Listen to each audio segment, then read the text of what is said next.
Hey everyone, welcome back to Corporate Decoder. In this video, we're diving into Ardent Health Partners' annual report. It's like a doctor checking up on a hospital company, but instead of stethoscopes, we're using spreadsheets. Let's see if Ardent is healthy or needs a financial intervention.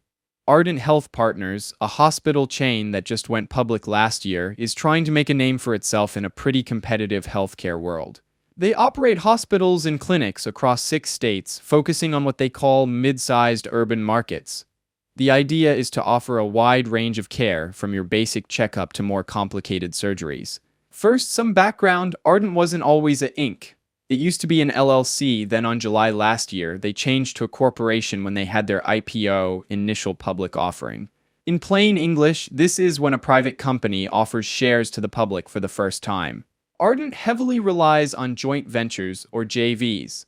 These partnerships with big names like universities and nonprofit hospitals seem to be a core part of their strategy, giving them access to resources and local recognition. It's like teaming up with the popular kids in school to get ahead, but they also need to share the profit between them. Now let's talk about the bigger picture.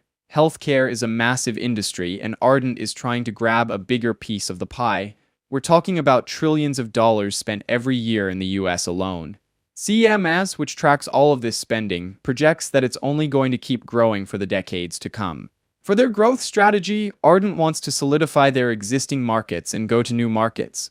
They are expanding acute and ambulatory networks, sites where people can receive healthcare without staying overnight like an urgent care, to attract patients in different locations. They want to be the leading healthcare system in their market, and they want to achieve this by making sure their hospitals are as efficient as possible. To attract more patients and improve quality of care, Ardent is focusing on investments in technology, such as telemedicine and AI. They use software and platforms to help patients, doctors, and caregivers improve the care delivery at the hospital and at home. A unique aspect of Ardent's approach is their joint venture model. As mentioned before, they are partnering with academic medical centers, community physicians, and community foundations to enhance their market penetration. The goal is to retain local physicians, expand market share, and drive earnings growth. Looking at a quick overview of their hospital portfolio, they have the UT Health East Texas, Hillcrest Healthcare System, and Lovelace Health System. Some of those hospitals are VIs, variable interest entities, or pretty much entities that Ardent don't own entirely, but they manage. Their largest joint venture is UT Health East Texas, which brought in about 20% of their revenue and is based in Tyler, Texas. Keep in mind that changes to relationship can disrupt business, distract management, and other personnel. It's not all sunshine and roses, though. Healthcare is heavily regulated, and Ardent has to navigate a maze of laws like the Anti-Kickback Statute and the Stark Law, which are in place to prevent fraud and abuse. There's also the matter of government payments. The Oklahoma and New Mexico programs are bringing in some extra cash, but it seems there are potential future changes to Medicaid that may reduce funding. Here's one of the biggest challenges Ardent faced: a ransomware attack. This cybersecurity incident not only disrupted operations, but also cost them a hefty $74 million. The cyber attack has exposed their system's vulnerabilities and also led to class action lawsuits and the need for improved cybersecurity protections. Talking about that, the company had 3 class actions filed against them from a consolidated class action. However, they've seemed to reach a settlement agreement, so it looks like the financial impact won't affect the company in a big way. To protect themselves, Ardent has a lot of insurance, such as a professional and general liability insurance of up to $100 million, and a workers' compensation to protect their employees in case anything happens. Before we get into the numbers, let's call out their auditor, Ernst & Young LLP, or EY, which is one of the largest accounting firms in the world. They sign off on all this. Now for the main event, the financials.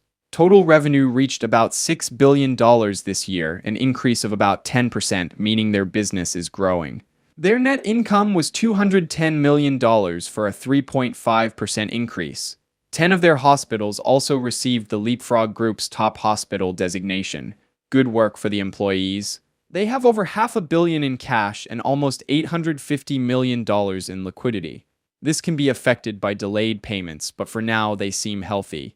It's important to mention that there's a put-call agreement with one of their JV partners, the University of Kansas Hospital Authority, that has the right to buy out Ardent's interest in the JV.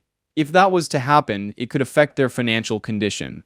Also, something to note is that they are heavily concentrated in Texas and Oklahoma, so regulatory, economic, and competitive conditions and changes in those states is a big thing for the company.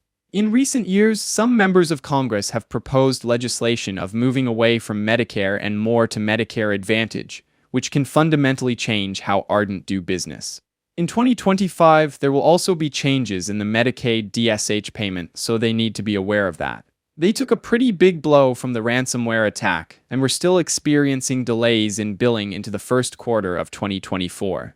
For shareholders, it is important to know that Ardent is considered a controlled company. That means a large portion of the company is owned by a single individual, group, or another company, which in this case is EGIM Investments, LLC. Having a controlling shareholder means that smaller shareholders may not have as much of a say in how the company is run.